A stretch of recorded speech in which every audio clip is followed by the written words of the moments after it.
Welcome back to the Rush Hour. Thousands of New Yorkers were out on the street this weekend taking part in the No Kings protests. They were mostly peaceful.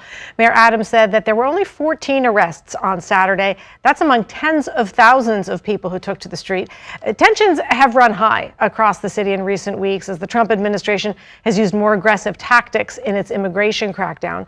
Mayor Adams has made clear that the NYPD can handle large-scale protests without help from the federal government. Joining me now is somebody with inside knowledge of how the NYPD handles protests and demonstrations and unrest in the city of New York when it comes to that. Kenneth, senior fellow at the University of Chicago Crime Lab, former chief of department with the NYPD. Thanks so much for coming on the Rush Hour. Thanks for having me here. And let's just sort of take a step back and talk about these protests, because things can escalate so quickly when you have so many people out there with so much passion that actually brought them outside. What are some of the best practices that the NYPD tries to employ when responding to these protests without infringing on people's First Amendment rights? Yeah, so listen, there's no police agency in the world that handles protests the way that the NYPD does, right? I mean, they have the training, they have the expertise, they have the personnel, and most importantly, they have the experience. And, you know, what most people don't realize is that on any given day, there are half a dozen protests or more going on all over the city. And that ranges from one person holding a cardboard sign outside the United Nations to tens of thousands taking to the street. Today alone, there's more than a dozen protests going on. Most of them won't make it to the news, right? They're not that large, but the people are equally passionate about them. And the police have got all that experience now to be able to protect people's rights, to come out, to express themselves, to do it peacefully. So they facilitate that peaceful protest, the expression of their First Amendment rights, and at the same time draw a hard line when it comes to violence or destruction of property. Yeah, and we've seen sometimes that hard line crossover, right? And there have been lawsuits that have sided against the department on how they've handled protests. I'm wondering, when you look at what we're seeing lately and really the escalating tensions, is there anything that you think that they should be doing differently, or do you think that they're doing just the job that they're trained to do the right way? I think the way the protests were handled on Saturday was probably textbook. Exactly the way that it should be handled.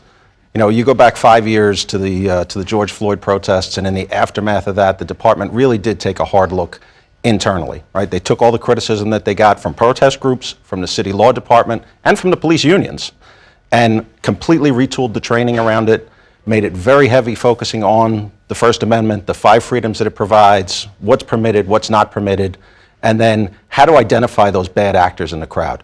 Because at all of these protests, you're going to get a really small group of people, and it's usually the same people that show up looking to foment chaos. They're not concerned with what the cause is, they just want to create chaos. You know, President Trump obviously has prioritized these mass deportations. We've seen ICE agents come and deport people when they've shown up for their court hearings. New York is, of course, a sanctuary city, which prevents local law enforcement with collaborating with federal law enforcement doing just that. Take us inside a little bit, that dynamic, and what you see playing out, and if you think that the NYPD is holding the line in terms of sanctuary cities or aiding the feds in these cases. Yeah, so I mean, what that means is that the NYPD doesn't assist the federal government in civil immigration enforcement, right? That is the role of the federal government. That's the job of the federal government. They don't collect information on people's documentation status, right? Not allowed to ask somebody whether or not they're a citizen, what their documentation status is, even when they're arrested. So if ICE shows up and says, hey, we want to go knock on this door, we have a removal order, the NYPD is not going to join them.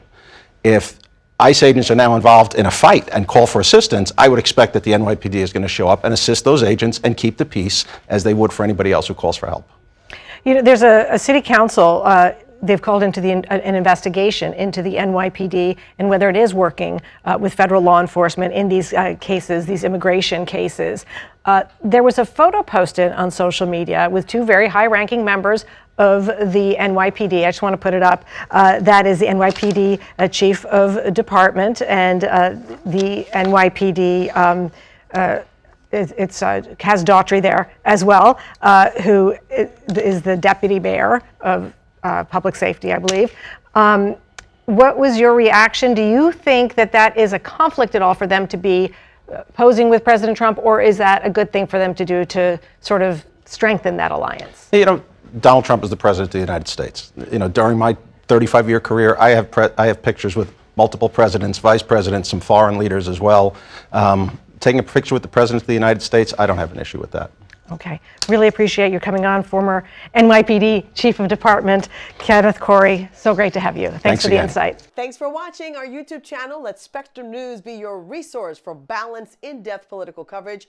And click the subscribe button here. You can also download our app and watch us on TV to learn more about the candidates, where they stand on the issues, and more. We'll see you then.